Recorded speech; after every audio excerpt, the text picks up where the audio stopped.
réduction d'impôt 25% sur 5 ans pour les particuliers, déduction extra-comptable en base sur base pour les entreprises et les sociétés.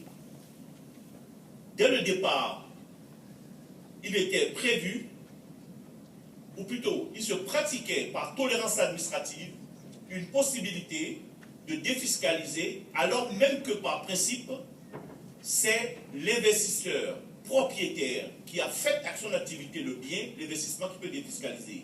Mais par tolérance administrative à certaines conditions, quoique n'étant pas le propriétaire, l'administration fiscale admettait que, en qualité de bailleur non exploitant, on puisse néanmoins défiscaliser, comme j'ai dit tout à l'heure, dès lors que celui à qui on donne le bien en location à certaines conditions aurait pu défiscaliser s'il l'avait acheté en direct lui-même. Pour les investissements réalisés à compter du 15 septembre 1997, le système de défiscalisation des entreprises IR, je rappelle, entreprise IR, société IS, initialement, déduction base sur base du prix de revient sur le résultat.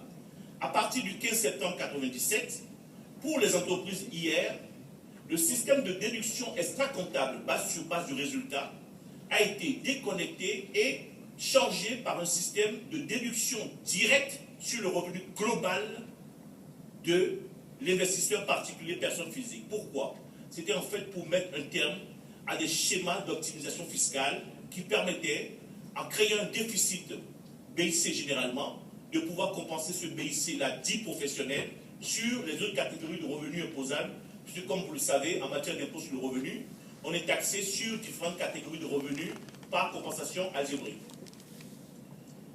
À compter de janvier 2001, le mécanisme de réduction d'impôt des contribuables à l'IR a été remplacé par un système de réduction d'impôt égal à 50% du prix de revient de l'investissement. Je rappelle que pour les entreprises IR, on était base sur base en 86. En 97, on est tombé en déduction extra-comptable directement sur le revenu global, en déduction directement sur le revenu global.